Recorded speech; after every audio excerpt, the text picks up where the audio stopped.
Hi and welcome everyone. For those who don't know, my name is Josephine Lay and I'm thrilled to be back in the host chair for this edition of Crafty Crows, a very special one for me and for all of us, with Hannah Teasdale as our main feature.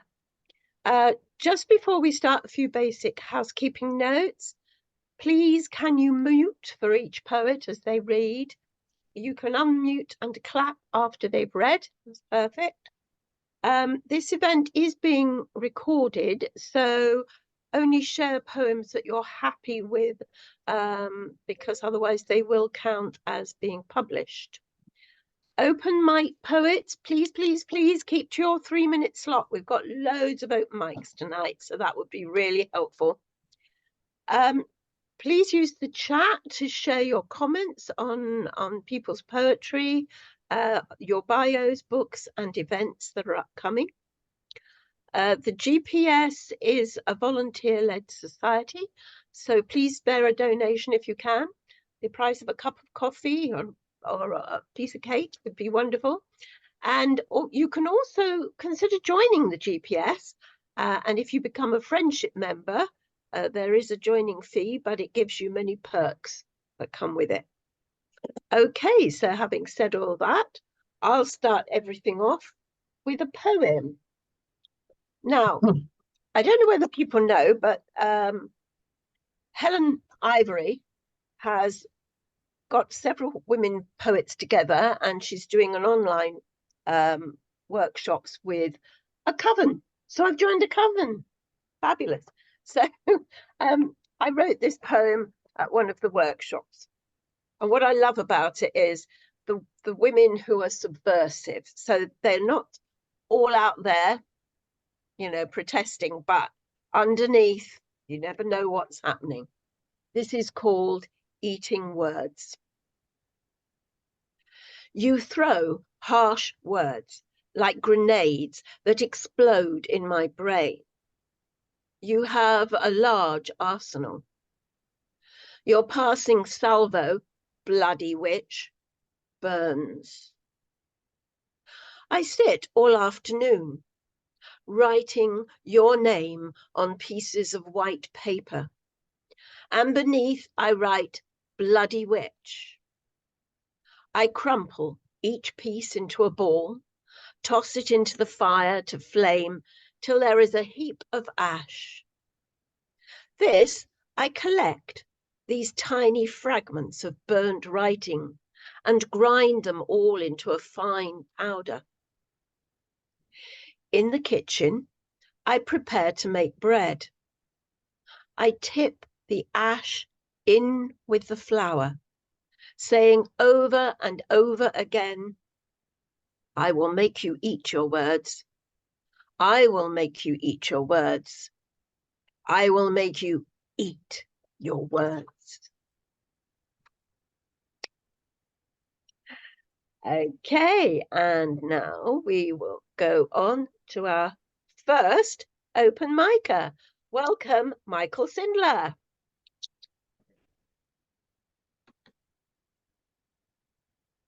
Okay, well, we know not to eat bread from you now.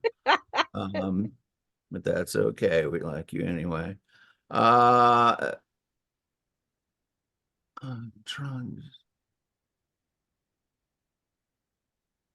We know that I don't know how if y'all do the same thing over there, but over here at least it's National, right poem right month, and trying to do that 30 poems in 30 days things. And I thought I would go ahead and start with one that I did last year. I'm really not awake. So this is called Epitome. What comes after the epitome? Is that when you get rid of me? Moment staged to strategic retreat, softened savage exposition of defeat. What comes before the inception? Does time exist beyond perception? How to build on what is not constructed? Could a dream undreamed be abducted? What space lies beneath the nadir? Is depression deeper than the crater? Spirit tumbling from sky to sea for lack of you and too much of me. And this one is called Damn Good Barbecue.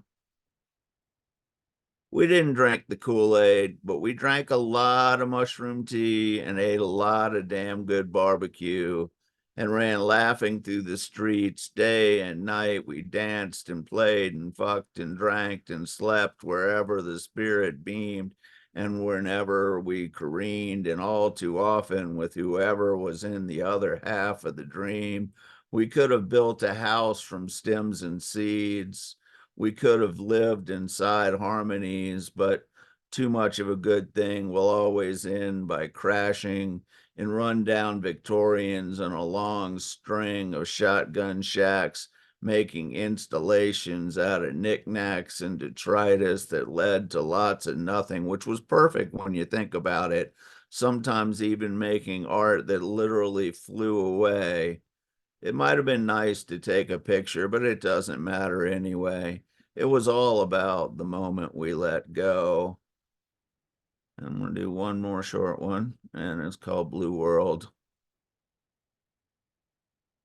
I might find faith if you left this blue world before me, just so I could fool myself that reunion is around some corner. How much could being wrong hurt?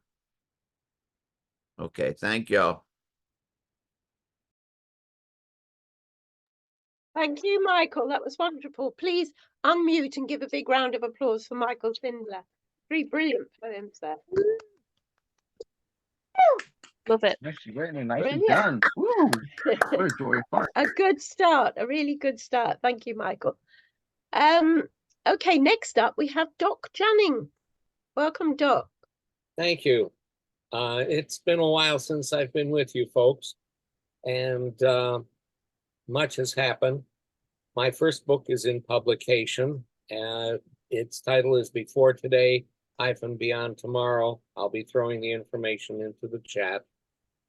And next Tuesday, I will become officially the new poet laureate of Cuyahoga County, Ohio. Woo! Well done. But the city, South Euclid, where I am the poet laureate presently, won't let me leave. So they say, you can do the other one as long as you stay with us as well. I think I'll still be writing as I'm being planted. Okay. And this coming Sunday, I have my own Zoom event called Second Sunday Poets. I will also put that information in the chat. So I have 2 poems for you today. The first is titled A Deeper Forever. The way of the wind, the shape of light, the touch of sound intimate a deeper forever. A forever of moments, moments of infinity as they begin and end, create and destroy.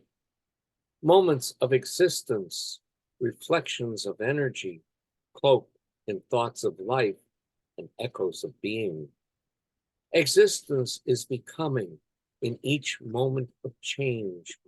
Someone, something different, only to change again. Becoming random, intentional, as horizons are crossed on an unknown journey, seeking a great perhaps. Intentional or random is the question of life and of its existential who, what, when, where, why, and how. As the way of the wind, the shape of light, the touch of sound intimate a deeper forever. And This is titled Listen. Listen to reflections of existence refracted through a cascade of raindrops. Listen to whispers of wind and proclamations of sunrise and sunset. Listen to the silences echoing from the dark of midnight and the sun of noon. Listen to the resonance of time reverberating through all the dimensions of infinity. Listen to all the voices of life and become. Thank you. Thank you, Doc Janet. Please, can you unmute and give a big round of applause for this very successful double poet laureate? Yeah, beautiful as Woo! always, Doug. That was Oh, and great. on March 21st, I turned 81. Oh, wow. Oh, That's wow, brilliant. Woo! Fabulous. Well, so by the time you're 82, you'll be poet laureate of a couple of other places, I expect.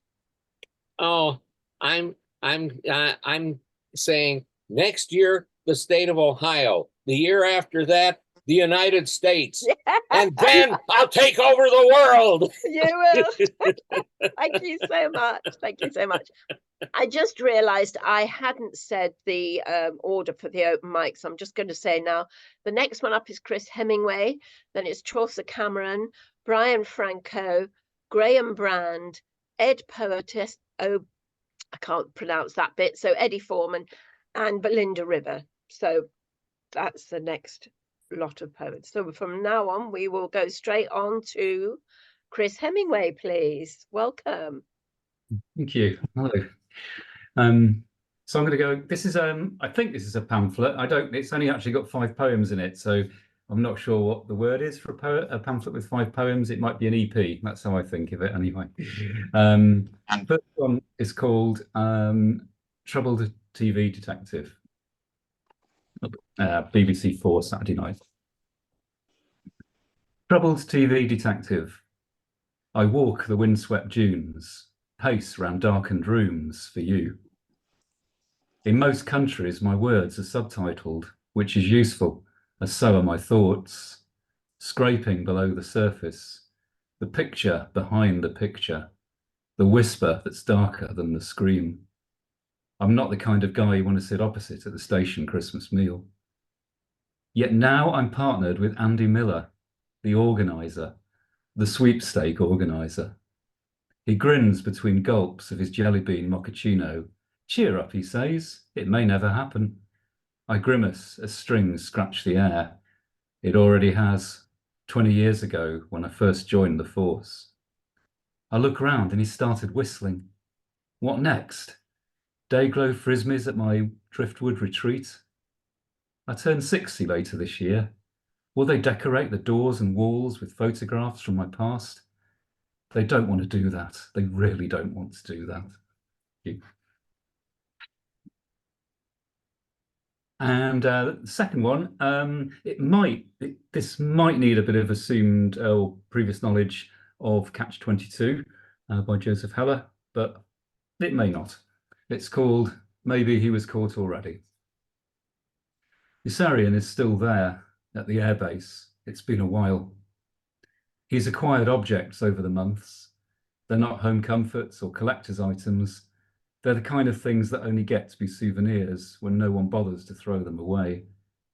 He's met a few girls. He tries to treat them different. He's kind of a leader now. The younger guys look up to him. The older ones respect the dedication they think they see. And maybe they're right. Wasn't he starting to notice those sighs of relief every time the mission limit got raised? Sometimes a guy gets into a niche. Who's going to tell him the door was unlocked all of this time? Isn't it good to be told no now and again? And thank you. Thanks.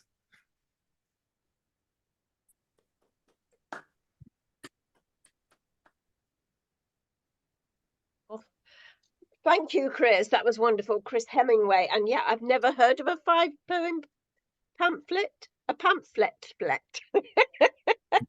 That sounds good. Brilliant poems. Thank you very much. Big round of applause for Chris Hemingway. Okay, next up we have Chaucer. Welcome, Chaucer Cameron. Hi. Hello, I haven't seen you for ages. No, it's lovely to see you. Glad that everybody's okay. Very exciting times at the moment. I've just put a link in. Helen is my other half. She should be landing in Houston, in Texas, in about an hour and a half if they're not delayed, because she's presenting our poetry film at Houston Poetry Reel. Wow. It's I put the link up there, Real Poetry Houston, which is a festival that's been going quite a few years now. It's just got bigger and bigger, and I've been up most of the night because we have cafes where we meet everybody and chat and stuff like that, and all the poems and all the poetry films that are coming out. About 50 I've had a look at since yesterday. Oh, congratulations. Yeah, Saturday she's going to be presenting it. It's going to be on with an ASL deaf community as well, so that's going to be extra exciting, and I'm learning a lot about Canadian poetry and as well as Chinese, and everything's great. Anyway, I'll do one poem because the other one that I was going to put on is not published yet, and so this one is okay because it was in Poetry Wales relatively recently, and it's called Oh Glaslyn, Later We Will Fly. It isn't in the way she moves, for she is grouse, or pleads her case to be. But even so, a grouse is still a grouse, and she is my love, brighter, better, in her tight-fitted burgundy coat. She hates cars. I once saw a scrap of her hidden beneath coarse woody stems of autumn-ling heather, and the sight of such tightly clustered purple-pink flowers brought me to tears. She won't admit the terrestrial part of her gait. Once, halfway up, she stopped and said, "Later, we will fly," leaving me waiting on the landing, a blur of tumbleweed floating in my eyes. She is quiet, so quiet she is silent, and every analog clock in the house has been smashed for its tick. It isn't the way she spills lime juice and honey, sometimes deliberately letting it drip from her spoon. It lingers in strands, hovers over the deep pile, white carpet. She has blue eyes that do not need describing, other than they are not grey. She almost left me once for saying grey. They are as clear today as the first time we met, despite the rain, despite our men, despite the priest. Oh, that's lovely. Thank you, Chaucer. Please unmute and give a big round of applause for Chaucer. And good luck with your poem film. I hope it does really well out there. Brilliant. That was beautiful. Okay, next up we have Brian Franco. Brian, are you there? Now, don't do this to me, Brian. You used to do this to me. Disappear off just as it's your turn. Are you there, Brian? No, it doesn't look like it. So, okay, we'll go on to Graham Brand. Graham. Hello. Welcome. Yes, just to warn you, this is the first time I've ever read any of my poetry out loud, so go easy on me. Oh, that's brilliant. Well, first of all, before you start, let's give a big round of applause to Graham Brand. Well done. I'm sure you'll be brilliant. Yeah, I've got two which I'm going to read you. The first one is called Possibilities. You follow the excitement of possibilities, somewhere new, anywhere different, altering the way in which I can move, confident going, believe in change. I have not been this way before. So what if it scares me? Anything can, everything could, but now I can face the choice. Have I belief in my ability, excitement coming, knowledge in being, time for me to start again. And the second one I've got is based on a legend I came across about the Zen mermaid. And it goes like this.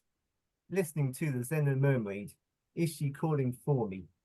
How can I resist her beauty, the voice with which she sings, enticing me to come with her into her watery home?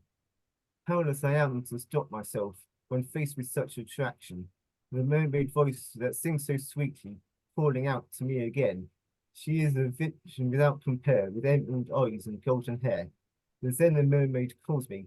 How can I not follow her? She keeps on coming for me, singing that I should come. Let me go with you to live for all my time.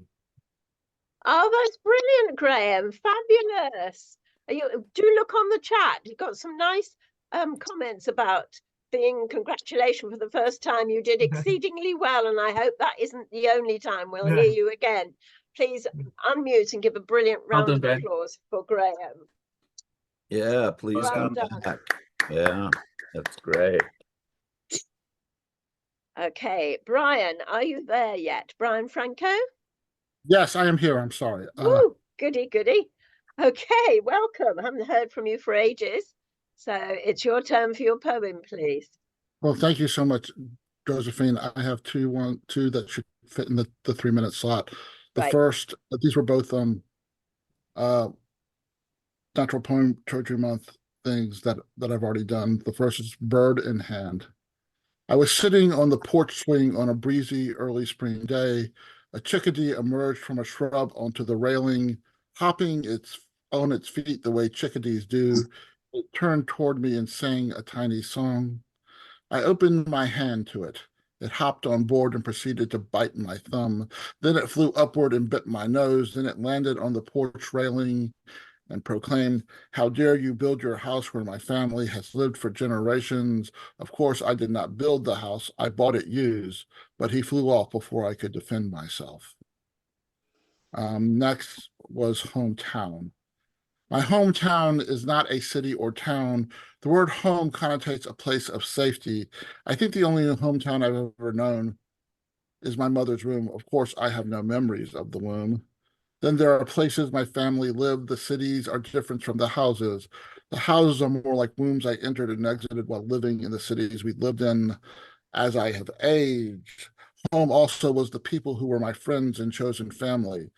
Home structures I no longer reside in remain my home as memories of life events, loves, triumphs, turmoils, and traumas which shape my future decisions. The relationships I've experienced throughout the years have become residences I've moved away from, sometimes returned to, and even burnt to ashes, destroying any potential resurrection. Atlanta, where I was born and lived just over a year, is not my hometown. Mobile, Alabama, where I lived for decades from the second grade on, never allowed me to call it home. When I lived in New York City in my mid to late 20s, I found a place to call home because I never had to hide my true self, but financial instability forced me back to Alabama. Now I've lived in Maine for 23 years. At age 53, I moved into a house that has my name on the deed. I'll soon have lived in my house for 5 years. I have hung art on the walls, chosen furniture and decor, and planted perennials in the yard. The more time I spend in this home that belonged to 3 families before me, the more they are erased from it. But I wonder if when I get too old to take care of it and whoever moves in invites me for dinner, when they give me a tour of how they erased me from it, will my memories be suffice enough for me to call it home? There is a reason we are forbidden to remember our mother's rooms, lest we never find another hometown or home. Thank you. Oh, brilliant, Michael Sindler. That was really interesting. That last poem especially. Fabulous. A very different person than Michael Sindler, but thank you for calling me. Oh, I'm sorry, Jeff. We're both my bards of the Bardo, cursor was on the wrong place. Sorry, Brian Franco. That was a brilliant That's poem. okay. Yes, I'm also interchangeable with Dane too, so that's okay. Well, earlier before you came, I found out that I could rename anybody from my point here. So it looks like I was trying. Anyway, please unmute and give Brian Franco a brilliant round of applause for those two wonderful poems. Thank you. Next up, we have Ed Poetastic. Eddie There Ford. we go, because you make me feel so fantastic. Thank you for being so enthusiastic. Ah, your words so bombastic. Hello, my name is Ed Potastic, or Aaron feeling fantastic. Featuring in the times you join my rhyme, thoughtful sublime. Happy Poetry Month. All right. This is called Iron Hat. Come on, where's the facts? It's not under your aluminum hat. I don't hear anything from that cat. Wait, what's with this chaotic format? Okay. I won't do that. There's nothing wrong with the thermostat. No. The Earth isn't fake or flat. No, I'm not a CIA agent, snitch, or a rat. I thought we could hang out and chat. Yes, I'll watch out for your mystical mat. All right. Please don't snap. No, I'm not doing some MK Ultra crap. You hear sounds. Tap, tap, tap. It's a TV. Have you lost it or snapped? I keep telling you, no, you're not on the map. Yes, this isn't paint. I'm actually black. Yes, check my ID. Careful with that strap. It seems common sense you lack. Hey, don't you smash my Mac. Man, you only have paste, but no snacks. Yes, my electronics and shoes are on the rack. No, I don't have a wire or being tracked. No. This is a sting or a trap. No, time moves forwards. There's no gaps. I think you need a rest or a quick nap. Prepare for combat. Are you smoking crack? No, your cell phone and computers aren't hacked. I'm going. Hope your humanity is intact. For real, don't need to worry. You're a huge paranoid brat. Thank you. Thank you. Fantastic. Please unmute and give a big round of applause for Eddie Foreman. Eddie, fantastic. That was brilliant. Woo! Always great. Always something fantastic. Always something different, yeah. And now we're on for something different again. It's lovely to see you here, Belinda. Please, big hand for Belinda Rimmer. Oh, thank you. I haven't read for ages, so this one I wrote for an anthology by those who identify as women about their relationships to each other, and it's called The Power of Bathing Suits. In the clingy heat of a day trip, my friend kissed me. I chased her across pebbles, then spinning and rolling into the waves. On the train home, to the growl and gallop of wheels, we pressed our hot faces to the glass, watched the world speeding past, and dreamt of hidden corners. Now my friend is too sick to mention kissing. I harvest rhubarb from her garden, bake crumbles, pies, jams, compots. Between sleeps, she licks pink strands from her lips, saying, "Send food parcels to wherever I am gone." She gives me her cuckoo clock to hang above my desk. It chimes often and beyond the tick of hours, not Wordsworth's soft, spontaneous shock, but a reminder of sorrow.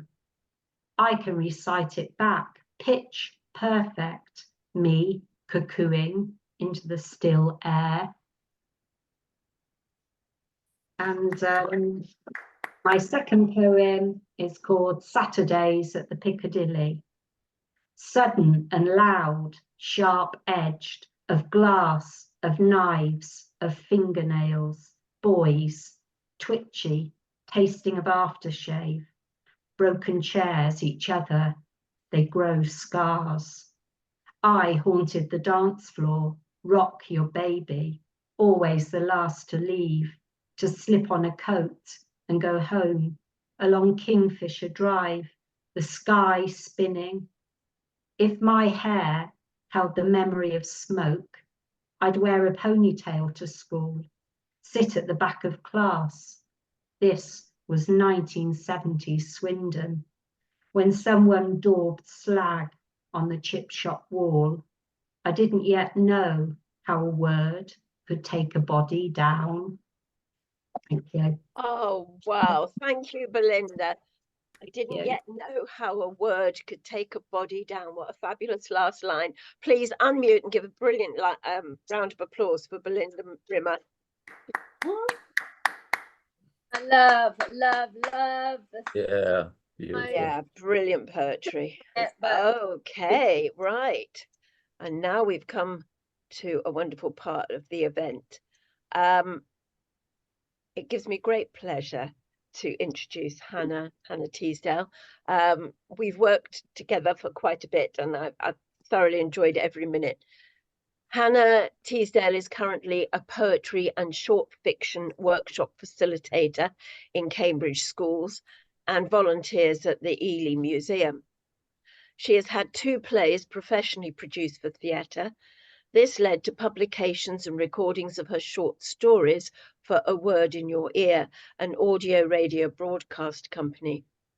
Her first poetry collection, Fingerprints, is published by Poetry Space, and her second, Laid Bare, by Burning Eye Books.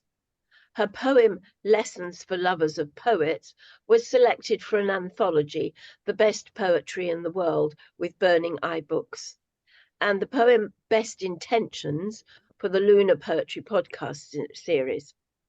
Hannah has an MA in creative writing, poetry, Interpreter's House published poetry produced during her master's degree. A collaborative collection, Milked, was commissioned by Burning Eye Books in 2020.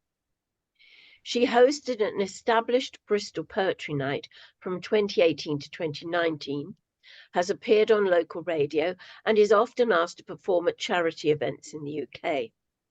Her third full collection, In Delicate Sundays, was released on the 8th of November 2023 by Black Eyes Publishing, and she is booked for headline readings throughout 2024. She is also now the current Fenland Poet Laureate. I do want to just add here that Black Eyes Presents will be launching her book on Wednesday, the 10th of April at 7 o'clock at the Satellite of Love in Bristol. Tickets are available on the door, and the support poets will include Melanie Branton, Nick Lovell, Derek Doran, Helen Shepherd, and myself, Josephine Lay. So we'd love to see any of you there if you can get there. So without more ado, I want an enormous warm welcome for Helen M Teasdale. Welcome.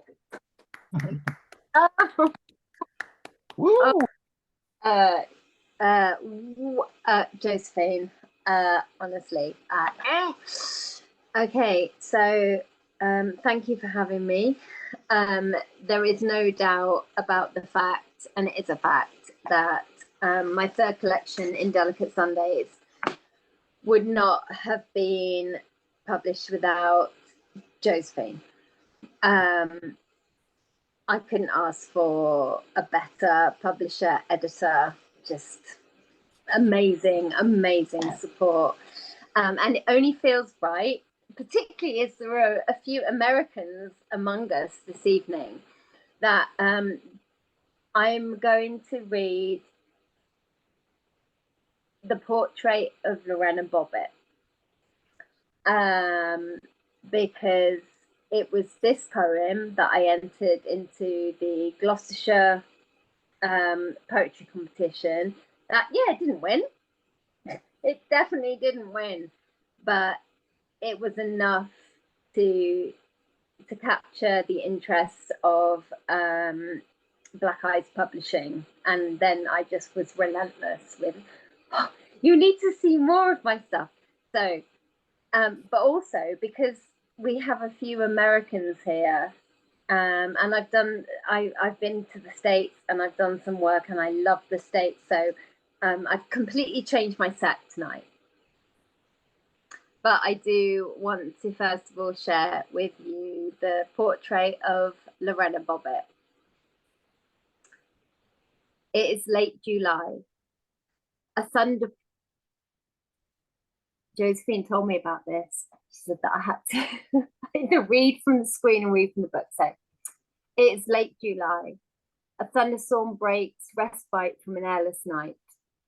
Drivers stop dead in their tracks, cocooned in tin shelters under liquid fire.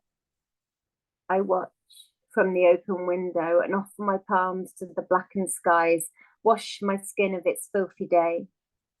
Steam rises from the smouldering pavement below. I go to bed alone. Midnight lights blaze rainbow, framing pearl strands of spider webs. I drift to sleep, coffee-stained pages close around my fist. I wake with breath at the back of my neck, putrid from dimly lit hours drenched in Jack Daniels and Marlboro Reds. The swell of you in tidal waves at my buttocks. You say you've been out, knowing me to understand as you catch my wrists. 15 knuckles, not above my head. Okay, so that was the beginning of an opportunity to really just pour out everything. I've changed my set completely because I've wanted to recognize, and right now I can't really remember why, but okay, Michael Sindler, page 71. Now there is a good reason for this.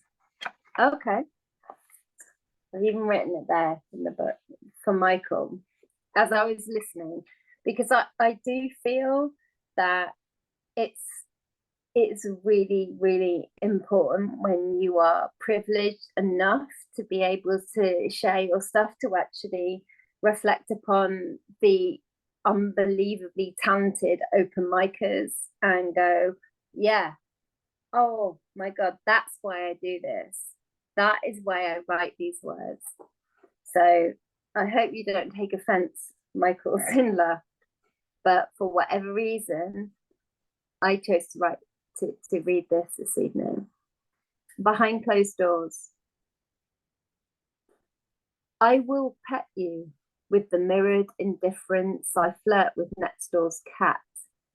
Avoid your breath as it wrestles with the beads of sweat behind my throat. I will pretend the fingers that prickle and my nipples belong to someone else's hands, and let you part my thighs with the ease I drew the curtains of last night's cancelled rain. We could have been outside. I will smash your dreams with silence whilst rearranging photographs, old walls reshined with times I was Rapunzel. I want to want you with the vigour I tore my underwear from beneath my skirt, the night that shocked like cocaine, but for now, I will kiss you with the same empty mouth. Okay. Doc, Danny, I've written 75. I'm just going to roll with this, and I really hope that it's not. I'm not trying to. I don't know. There was just something in everyone's pieces that resonated. I dissection of the stale. I find pieces of you in the morning, stuck to the underside of freshly fucked sheets and the underwear you leave inside out, hanging from the radiator with the authority of a man who pays his own bills, or the boy whose parents have been suckers for far too long. I barely double take these days, but replace the lids on jars, throw the debris at the bin and slam shut the half-hung drawers with attitude, reminiscent of a well-cut slave. I pretend not to wait, to hear the key stutter at the latch and forget to remember not to laugh at your self-soothing and hide the packaging from the faux fresh supper. I paid the credit card bill before the post comes, and clear the history from my search.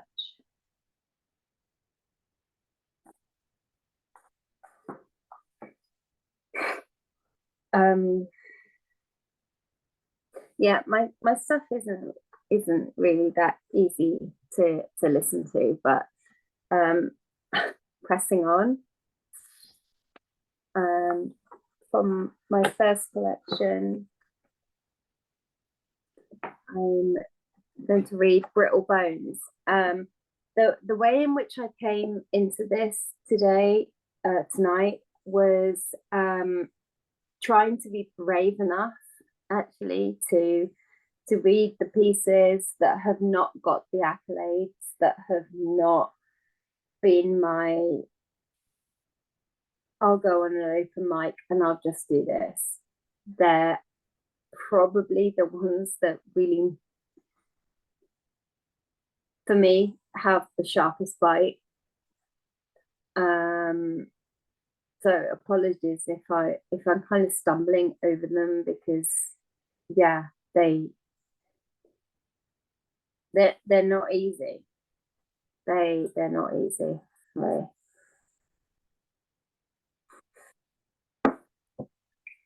Brittle Bones.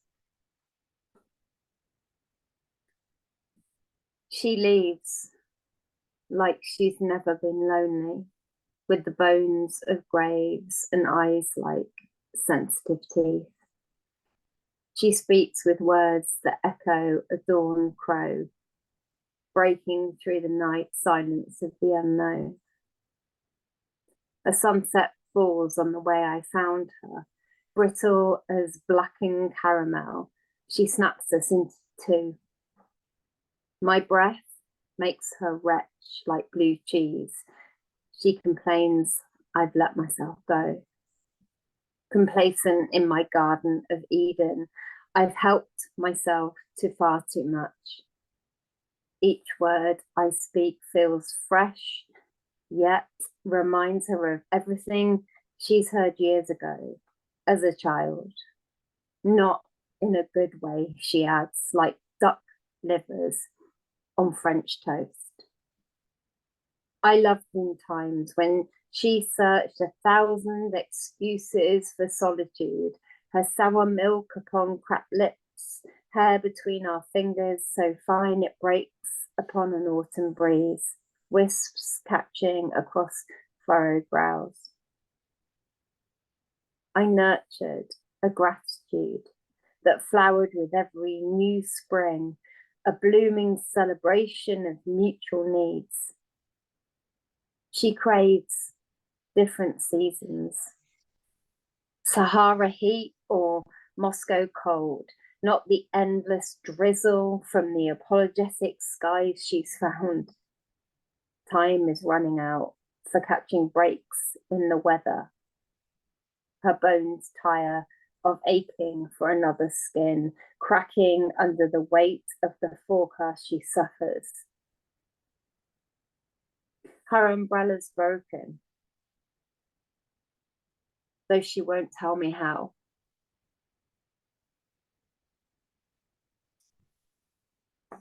Yeah, so everything's really cheery. But I'm just going to keep plodding on because, you know, this is kind of what I do. And until somebody just jumps in and says, Hannah, stop, I'm just going to keep on going. Best intentions. Your explanation for the letter, the one you wrote in those hazy days so long ago when believing you could right wrongs better, it didn't matter. You didn't grasp. I was too young to understand the deeper connection that was on offer. And as you found pleasure in my cold hands, we both learned that I was never meant to be your lover. I didn't want to be caressed by a more mature, gentle touch, but to lie across your kitchen table and suck your joint after I've been fucked. I didn't want to hear you say you love me. but preferred to watch you consume my sugared lies in bite-sized pieces. You have no reason to say you're sorry. It wasn't me whose heart grew lonely, and it isn't me whose tears won't dry.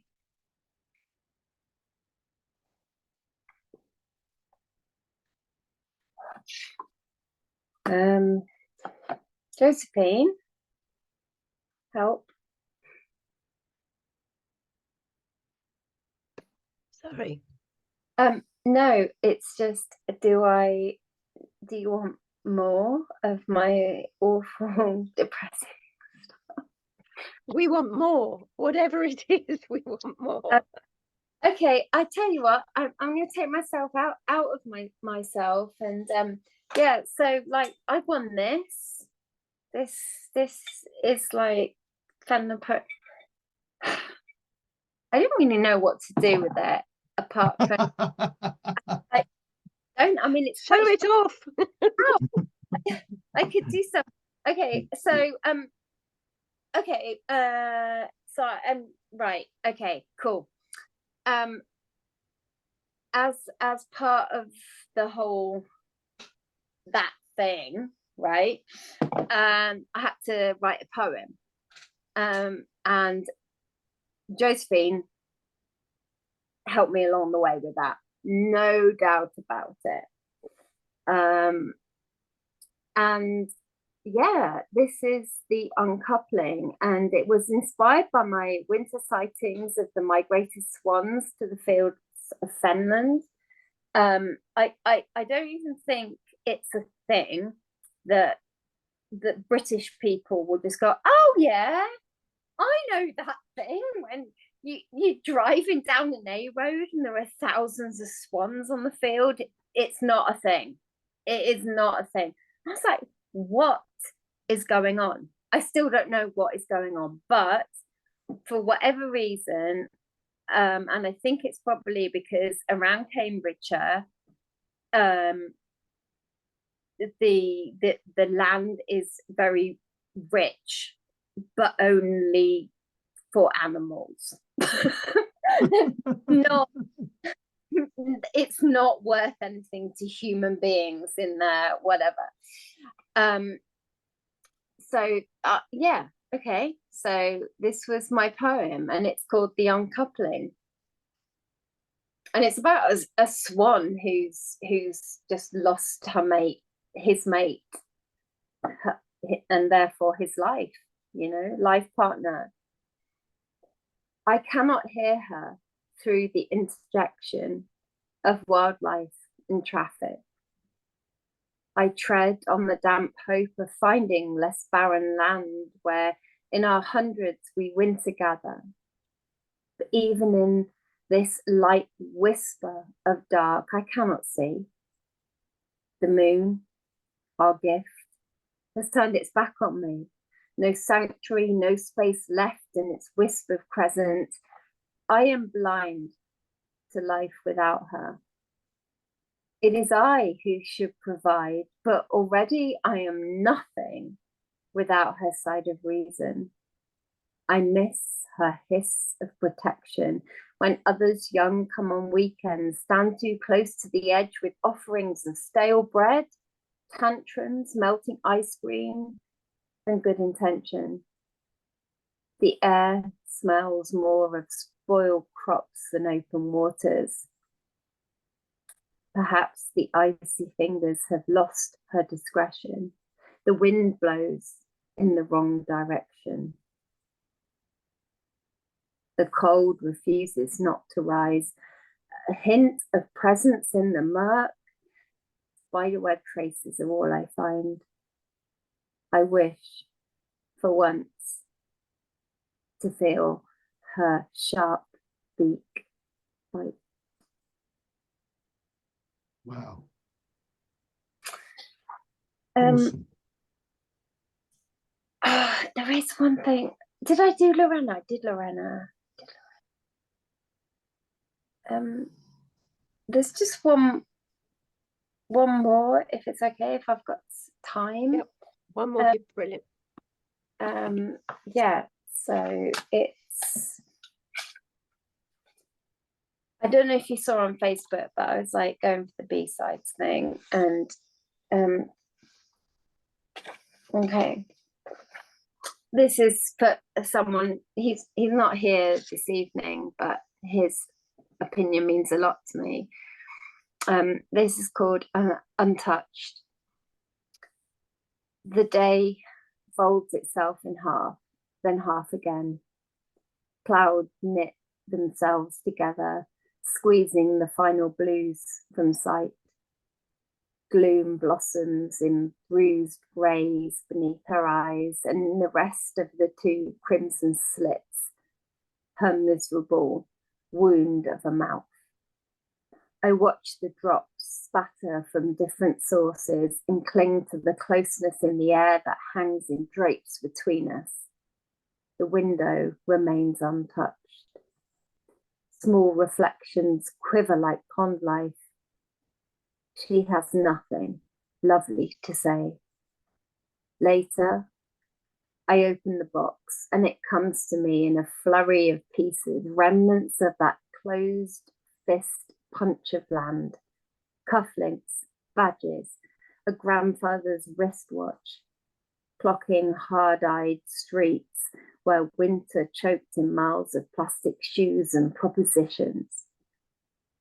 The night throws an odd light, illuminating from the open window the deep rivets stretching her difficult face.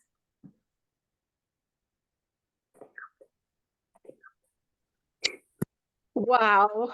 Thank you so much. That was amazing. I heard poems I've never heard before, and absolutely amazing. Please unmute and give a wonderful round of applause for this fabulous poet, Hannah M Teasdale. Woo! Thank you. Woo! Unbelievable. And it's been such an honor to work with you. Seriously, it's been marvelous. And I'm so glad you've got your sense of being, a sense of, confidence back, and you smashed it. Thank you. Brilliant. Please, one more round of enormous plant applause.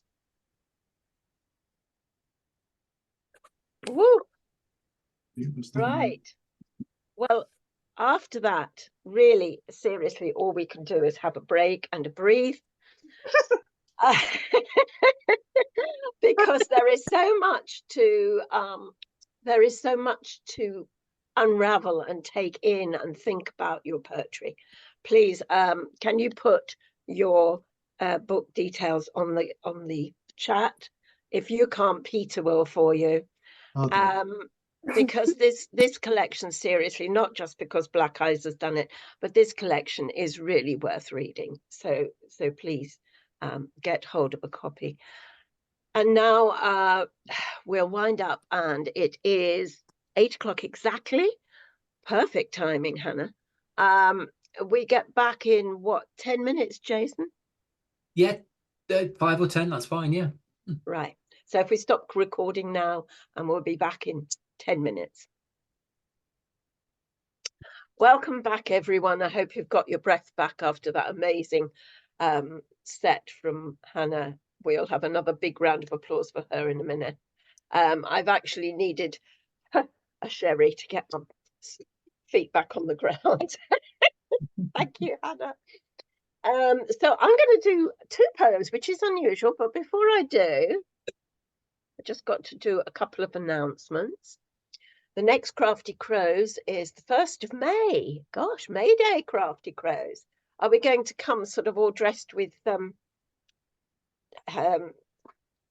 flowers in our hair and oh God, my brain's gone.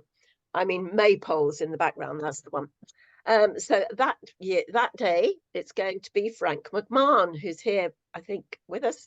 That would be good, Frank. Looking forward to that.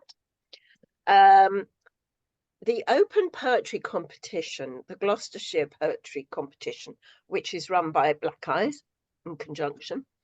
All profits go to the GPS.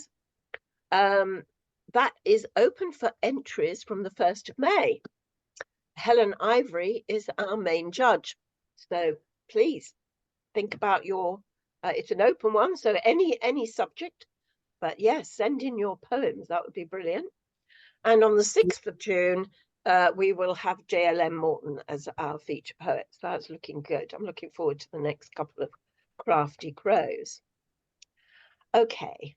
Josephine, may I ask, will that contest be open to American poets? Yes, it's international. It's an international poetry competition. Anybody can enter.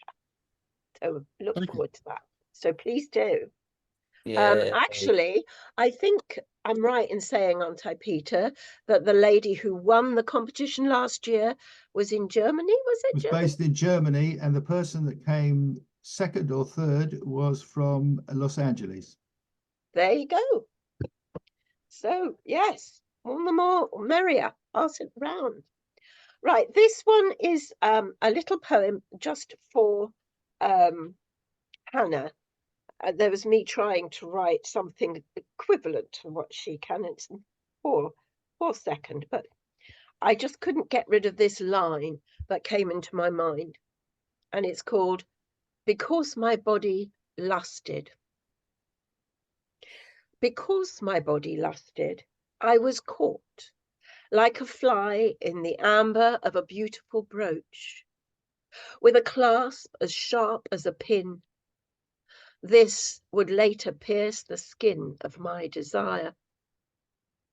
But because my body lusted, I stepped down to worship, let him lead me along paths with no bright flowers and no nectar, just dusty bricks and mortar. The white hem of my wedding dress was soon spoiled, reddened with brick dust and shredded by sharp stones. But still my body lusted. I put my dress in the wardrobe, shut the door, still believing the white would always remain pure. So that one's for Hannah. And this is the poem that I was going to read anyway, so I'll read this as well. It's rare for me to read 2 poems, but I should have 3 minutes, so we should do it. This hasn't got a title. It's a very new one, and I'm not quite sure what I'll call it. So at the moment, it's just poem. I have built a high wall around my garden with a double layer of bricks, placed shards of broken glass along the top to keep out invaders. It's an attempt to create my version of Eden. I protect it from the world. Here I sit, or reading, or sunbathe in the nude. There are several trees that screen. Here, the birds have nest boxes and a table. A bird bath stands in the center of the lawn. Squirrels are provided with nuts. Hedgehogs have their houses. There are no cats to disturb my visitors, no dogs to make noise or mess. The wild is welcomed in an orderly way. How long I can keep out pollution is in question. I am unable to grow all that I need. Everything that I buy is wrapped in plastic. No place in this world is free of it, not even the cold plains of Alaska. Eden can never be regained.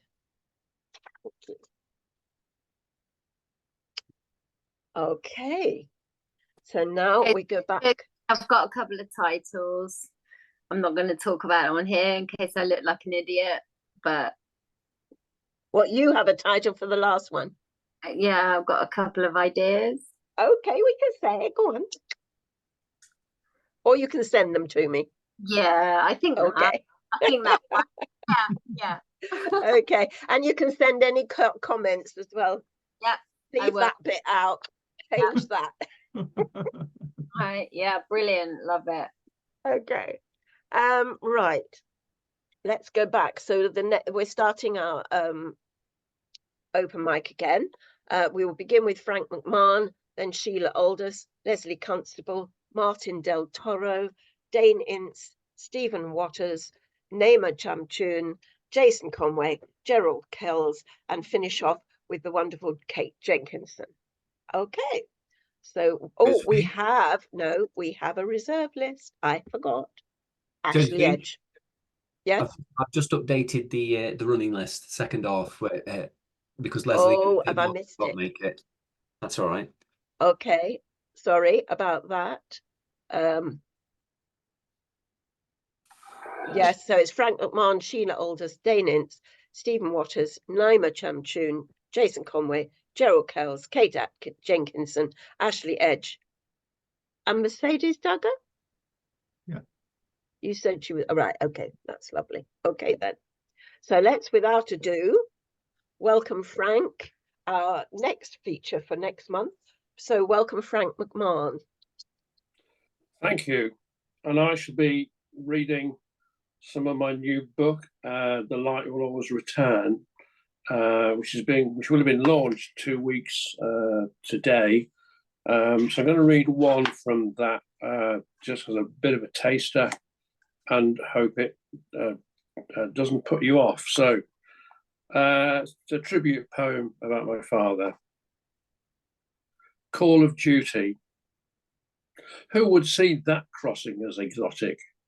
Swift, oil-gloss currents of the Mersey, war-maimed wharves, windows bleared with grime, empty, shattered ground, determined scrub. Exotic? More used to games and cobble entries, us brothers did, chafing for the ferry to race upstairs, take up our station in the prow, vibrate to the deepening thrum of engines towards the liver buildings, clang of trams, hustle of thicker accents. What was not exotic?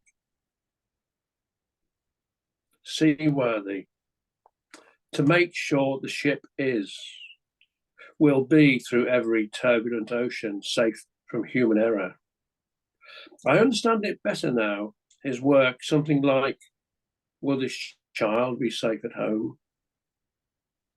Full circle of experience. He'd witnessed men killed at sea.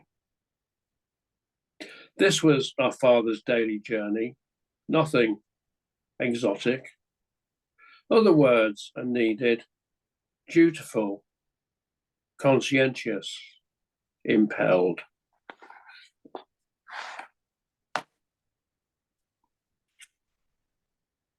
Sorry, Frank, I thought there might be a third. Is that it? No, that's it. Just a short one today. Brilliant. Thank you so much. I look forward to reading your book. Please unmute and give a big round of applause to Frank McMahon. And I look forward to next Crafty Crows when we'll hear more of your poetry. That'd be brilliant. Okay. Next up, we have Sheila Aldous. Hello, Sheila. Hello, Josephine. Welcome. Lovely to be here again. Thank you very much for letting me in, finally. I've actually got one poem, only one. It was shortlisted in Bridport a few years ago and was read on West Brook's radio. I'll just go into it without explanation of what it's about. I hope it's you can hear it really. Dust Dance. He had said it was physics, a collision process, stones with water. A parallel throw takes less energy. The aim was for the stones to go on forever. Let them fly to the sun. Do it right, and they would seem to dance. He had told her it was his childhood game, skimming stones, choosing flat stones to fit neatly into his palm, perfecting bounces, counting skips before they sank without trace. He is with her in that joining place where grits of coral press between thighs into arms, flesh of fingers between bare toes, where wine is sweet on their lips, its August blush colouring the dark shadow of his steps. Today, stones sleep undisturbed on the beach. Stones unaware of her tilting world. She shades her eyes from the glare, sees the curve of his soul next to hers. She wants to hold the print of him in flecks of sand. With regret, she leaves, shifting pools of light. The stones he would have picked, takes what she has of him, lets his ashes blow. His dust collides on a hiss of wind, to dance forever, to bounce with the sea in the physics of it. Thank you. Oh, that was beautiful. Thank you, Sheila. That was wonderful. Please unmute and give a round of applause for Sheila Aldous. Beautiful poem.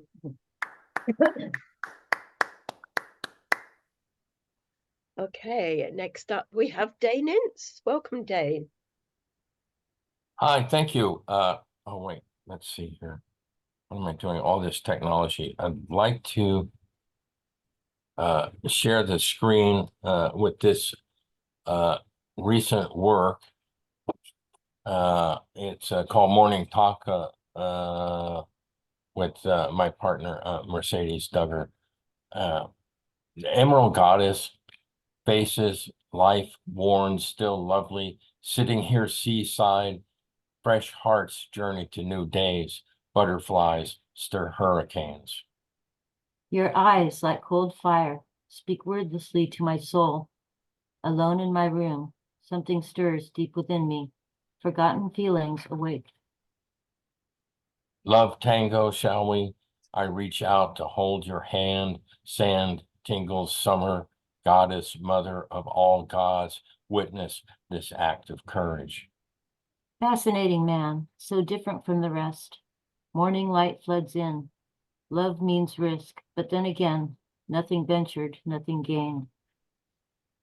Poppy-colored hair, dreaming as flower blooming, big blue sky embrace, bright woven tapestry warms, loom of hearts entangled vines. Mysterious gaze, hiding thoughts that lie below. Still air, still water, the poetry in your heart revealed in the written word. Mesmerizing love, I remember you looking, sea swimming in us, lovely hazel eyes gazing into our ocean, hoping. Beautiful mind writes, painting pictures with your words. Art speaks to my soul. What has been encountered here? Unexpected depth, I love. We could be heroes. Tomorrow, dreaming swan-like, a word at a time, shimmer, water kissing lips like ships sinking into fog. You showed me your hands, gazed at me with clear blue eyes. Electricity, dreaming of lovely white hands and the taste of your fingers. Thank you.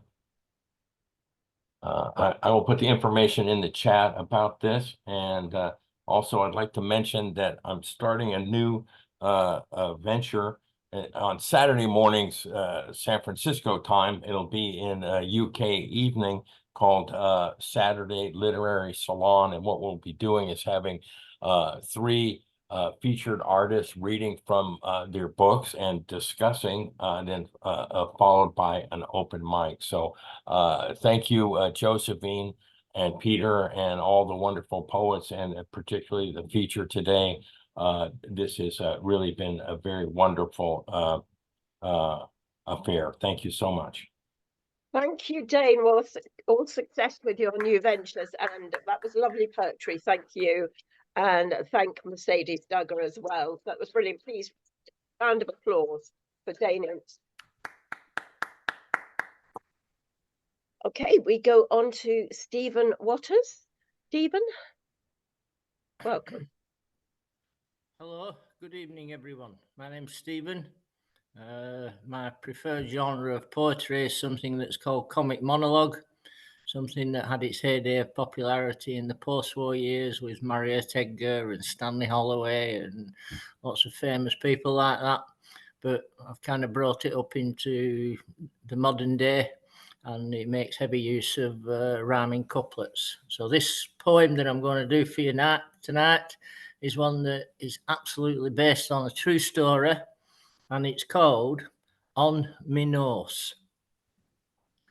One night in bed, my missus said, wake up, my dear. I've heard a sound, it's all around, a buzzing I can hear. The light went on, the noise was gone. I said, you must be dreaming. But she said, no, that isn't so. And then she started screaming. Oh, save me, dear, I'm white with fear. Her voice was all a quiver. Beneath the sheet I heard her squeak and felt her shake and shiver. I looked around, but still no sound. Then suddenly I froze. A mozzie fly had caught my eye and landed on her nose. Be brave, my dear, your hero's here. I'll whack it with my slipper. I'll squash that gnat with one big splat as flat as any kipper. As great plans go, you ought to know this really wasn't good. As first surprise was in her eyes, but then she saw the blood. You stupid prat, you've missed the gnat. Her face went red with anger. I'm sorry, dear, I got quite near, but knew I'd dropped a clanger. Just please sit still and wait until it comes back for its dinner. It's best of three, and then we'll see just who ends up the winner. To my surprise, her fear of flies was very quick forgotten. She said my aim was very lame, and then she called it rotten. If I was smart, then in my heart I knew that I should run.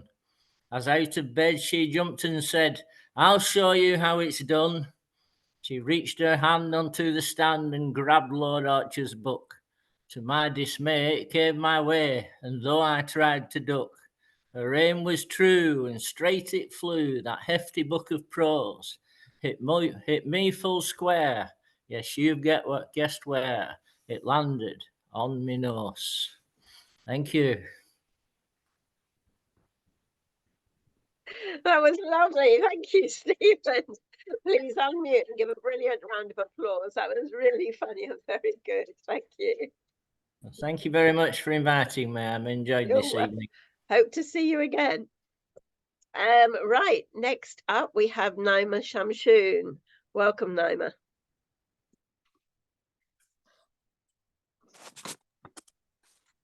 Going to share two pieces. Brewing over a brew. In my worn robe, gazing into the cold tea dregs, fermenting in the bottom of a chipped mug, feeling like somebody pulled the rug, silencing thought and the questions it begs. If I was not here, if I was nowhere, non-existent, the question, persistent, an element in mist, would I miss it? The children who anchor me, baby fingers holding on tightly, would they hate and berate me? Would they say I was selfish? The spoon ran away from the dish. Each memory sullied with tragedy, an existence turned to shit.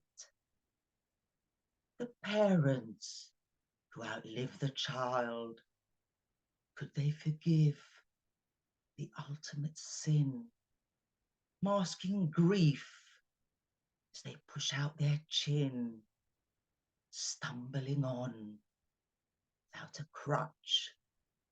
The hurt their shame corrupts.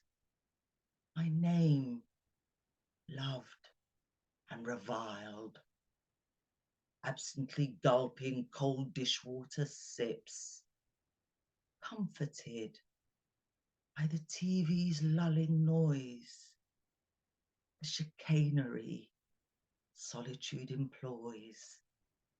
suckling threadbare hope in drabs and drips. I am not here or anywhere, but I exist, and life persists, seasoned with all that I hold dear. Thank you. And the second piece, On the Grind.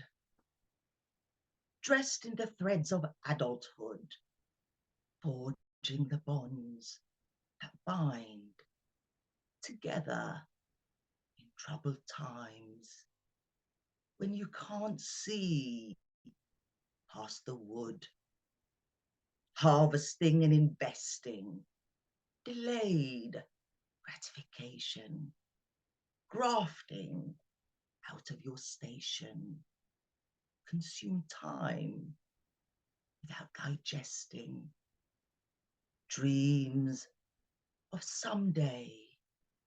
Get your foot on the property ladder, save on indulgences, and work harder. All work and no play.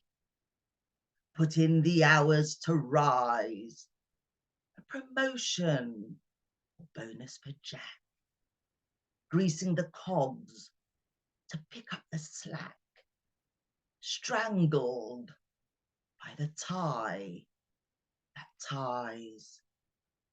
Grind your bones to make his bread in a suit suited for ambition.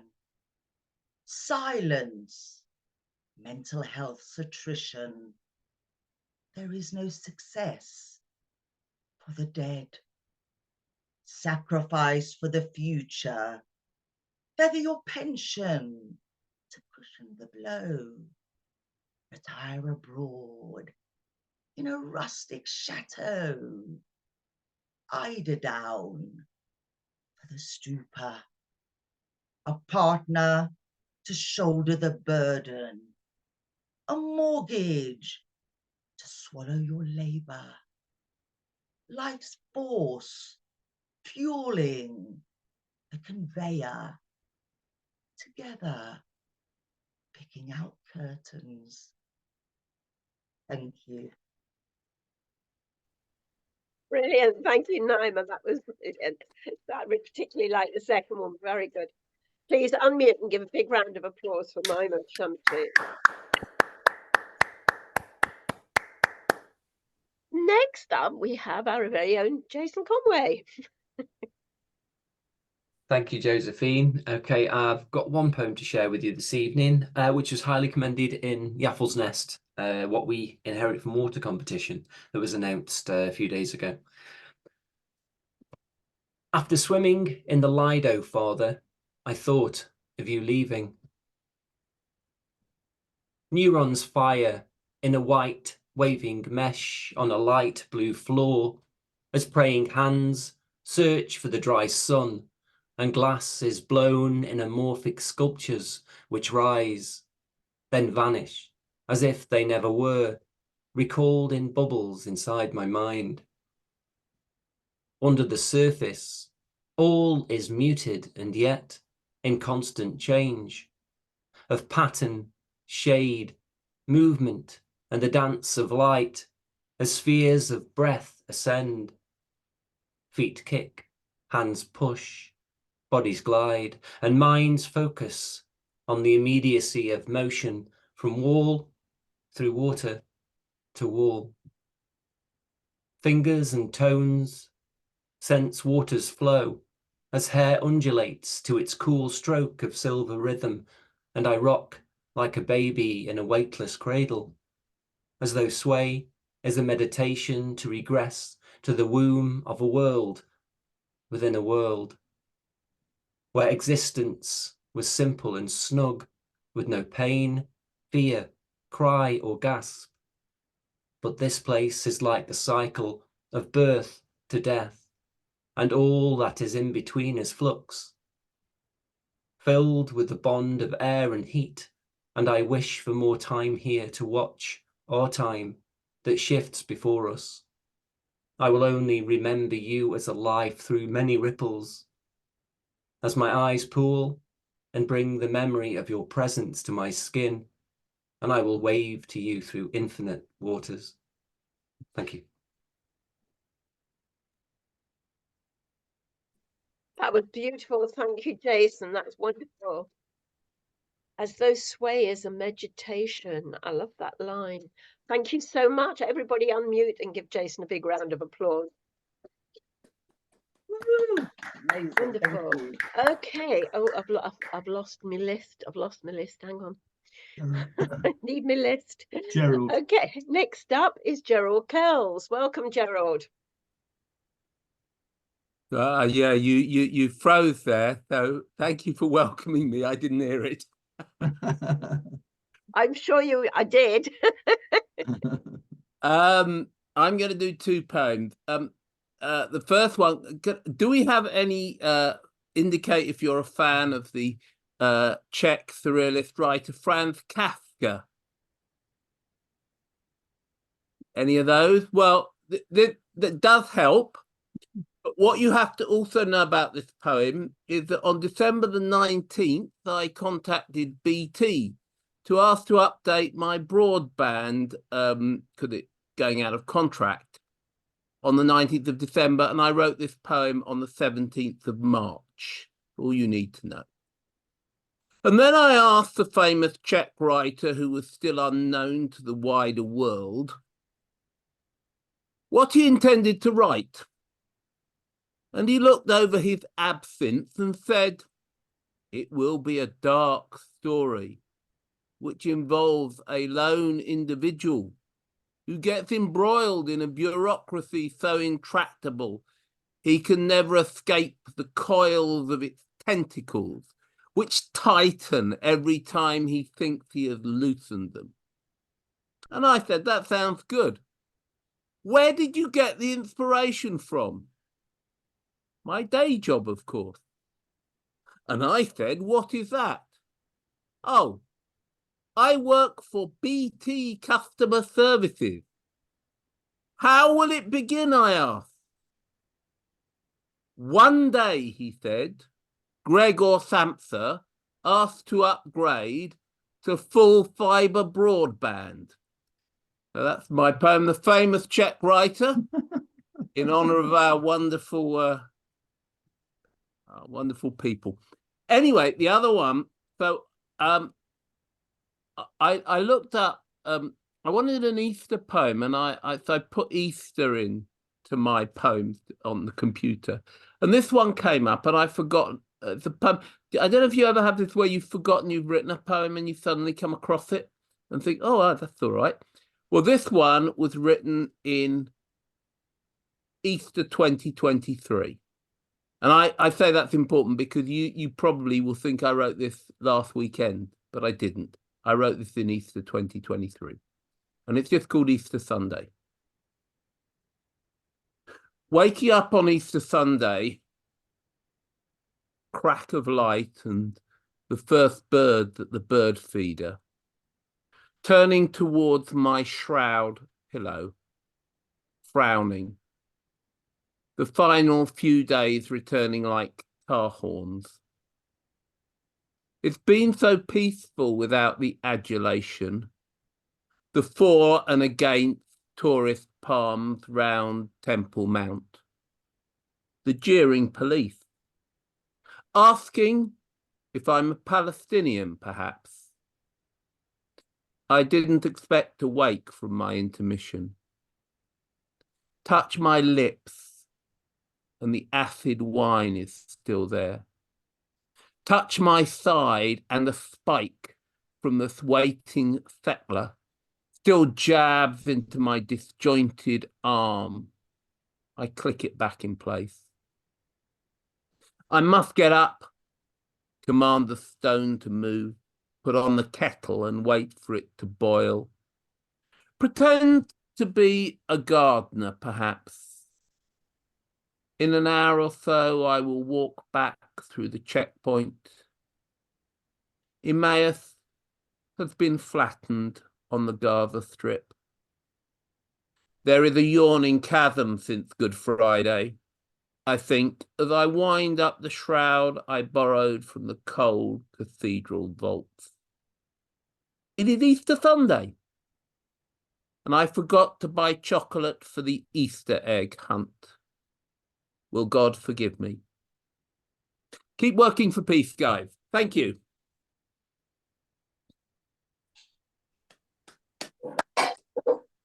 Sorry, I didn't unmute. Thank you, Gerald. That was really moving, really good. Please, can you unmute and give your applause for such a brilliant poem? That very, very moving. Thank you. I'm glad your broadband has been sorted out too. Otherwise, you wouldn't be here. So, that was great. Okay. It hasn't. It hasn't. It hasn't. But they will do one day. They will do one day. Okay. Presumably that's why we froze for a minute then. Okay, next up we have Kate Jenkinson. Welcome, Kate. Thank you, Josephine. Hi, everyone. Put the hat on so that you could recognise it was me. Well, who knows how many pieces, but the first one, is it a poem? It may be. It's a piece of writing I discovered just before tonight. It's untitled. This water sparkled in my glass. Where was its source? Sainsbury's? No, before that. Who caught it? How did they contain it? Did they clean it and filter it? Where has this water been? I imagine it was a waterfall that travelled down a mountainside between rocks, bathing them to a sheen. I imagine it travelled freely with no form, cascading into a pool to sit still for a time until rainwater filled it full and spilt it into a river of running water. Why not swimming water? And then you caught it in full flow as it gurgled and gasped for bubbles of air. You inseminated it with CO2, so it sparkles a feeble fizz when I twist the plastic top, and I wonder, did I hear the wind amongst the molecules? By gum, I'd forgotten I'd written that. Anyway. Last year for National Poetry Writing Month, I created my own prompts and they were all neurodiversity themed. And this year I put it in a little book and published it along with my own poems that I wrote alongside the prompts and the thoughts that were behind the poems, with an aim to kind of share what really the poet was thinking. You know, when you get asked that question at school, what did the poet think when they wrote this? Okay, so I thought I'd share one of those with you, and it's day 3. So this was the prompt that I did on day 3. The prompt was, time is a human construct, ... Finish the sentence or write a poem about time blindness. So I decided to write the shortest of poems. My brain is a slant rhyme. It ticks to the talk of Kairos time. Talk, tick, tock, tick, tock, tick. So there's a little asterisk next to Kairos time. It's a time when conditions are right for the accomplishment of a crucial action, the opportune and decisive moment. And time blindness, if you're interested, is a real thing for those who have neurodivergent brains. And therefore, Chronos time really has no meaning, whereas Kairos time is the most important time. And that's all I've got for you today. Wow. Thank you, Kate. That's really interesting. Yeah. I'm going to have to start thinking about time and how I view it. Interesting. Please unmute and give them a big round of applause for Kate Jenkinson. Thank you, Josephine. Right. Next up, we have Ashley Edge. Welcome, Ashley. On cue, I've got a cat in my way. Put your bum away. That's so rude. Sorry. Censor for cat bum. I've got a couple for you, so it should run under. They're not massively long. The first one's quite surreal. That's my content warning is it might not make sense. Yeah, it's called My Pet Squirrel Watches This. Like shadows no longer sewn to my feet by Wendy, like catching thunder in my cupped hands, I forget how to dream. But then strands of my hair soaked, I drip into Neverland food fights, plastic arrows, ceaseless energy, sleep atop a beanstalk cradled in giant arms. Creases in card, tissues, mummies, unread newspapers, tipped and winged aeroplanes, with tea bags stapled for wind resistance, a child's theory. I write a note across the wings in purple crayon, flick it into the wet English wind and hope Santa and the Tooth Fairy can read the misspelled musings as though the bunny had taught them correctly. Thank you. And then I've got one because it's Autism Acceptance Month, I think it's called. I think we're accepted, but it's an excuse to bring out the neurodivergent poetry, so why not, eh? This one's called Meltdown. I cannot confirm which me you'll get when my brain overfills and melts. There's 3 of me, at least I'd say, and all are awkward gits. I'll crackle, explode, or turn to stone, but your guess is as good as mine. Sometimes there's warning, my gut will kick me, my brain will whimper, or my hands will stim. It gives me time to hide, to breathe. It gives you time to brace. You see, it feels like ants are under my skin, crawling over my muscles and controlling every flail, whether twitch or punch. My brain feels like it's melting, oozing down my spine into veins and muscles, so I forget how to function. If I explode like a bomb, it slashes you with razors, a tsunami of insults that cut to your bones. If I crack like an earthquake, my body will contort in spine-arching, neck-twitching pain. If I'm rigid, unmoving, an unblinking statue, please view me as Athena. I'm a petrified petrification that's fighting its autistic war so that I can feel relief, if only brief, from the never-ending nightmare of an overloaded head. That's me done. Thank you. Wow. A petrified petrification. Woo! What words? Fabulous. Please unmute and give a brilliant round of applause for Ashley Edge. Thank you, Ashley. Woo. Okay, and last but not least, we have Mercedes Duggar. Welcome, Mercedes. Thank you, Josephine. Thank you, Josephine.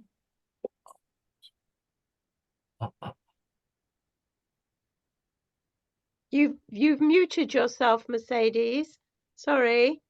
Oh, she's joining me on my screen. Oh, I see. Right. Okay. Sorry. Right, hold on a second. No, let me look for that.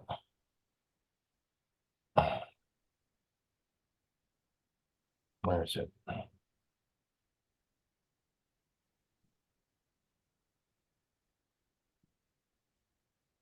Oh, okay. Yeah, just go ahead.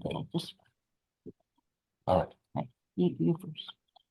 Okay, this is again from Morning Tonka. How you look at me, the kiss of words from your lips leaves me wanting you, navigating gravity, waiting brings us sweet longing. Hearing your sweet voice, read your poetry to me, sparks igniting fire. You and me, or we and us, minds and bodies touch and dance. Tell me what you want. I love to listen to you, delightfully free, sensually desiring, you near me, closely loving. Sweet, alluring man, you are like catnip to me. Moth beholds a flame, an enchanting pas de deux when friends can become lovers. Waiting for the day, sweet and tempting, delights me. Sunshine shines in you, warming, hoping, adoring, tango flowers in my dream. Transfixed by your gaze, you hold my heart in your hands. Life can be so strange, feeling just like a schoolgirl, crushing hard on you, baby. In this hurricane, look around and see you smile, beckon me ashore. Deep inside your warm port eyes, my hands harbor shelters us. Kind and gentle soul, radiating warmth and love, perfect rose blooming, dreaming I desire to feel your skin accept my kisses. My skin is longing, forged in blush from your hot lips, lines on road maps where futures sing our aria, roar of Big Sur sea glass beach. Utterly charming, impossible to resist, river flows to sea. More than a tasty morsel, you are a delightful feast. Before the world dies, tangled thighs we slide out of, a dream held kissing, pulses quicken, nibble on lip, come wrap me in your poppies. Your words this morning, spontaneous combustion, lifetime of longing, passion burning like wildfire until you are by my side. Thank you. Thank you all. Thank you. Beautiful mixture of voices. Wonderful. Please unmute and give a big round of applause for Dane Ince and Mercedes Gerger. Well done. Well, that brings us to the end of tonight, and it's been a fabulous night. First of all, please give another big round of applause for Hannah Teasdale and her fabulous poetry. Thank you. Thank you, Hannah. And then please give a big round of applause for all the open mic. You've been wonderful tonight. Wonderful. Thank you, Jason, for bringing this yet again. And thank you for inviting me tonight. I've really enjoyed myself back in the host chair. And that's from me, Josephine Lay, is good night and all the best to all of you. Thank you, Josephine, for chairing it. Thank you. Yeah, thank you.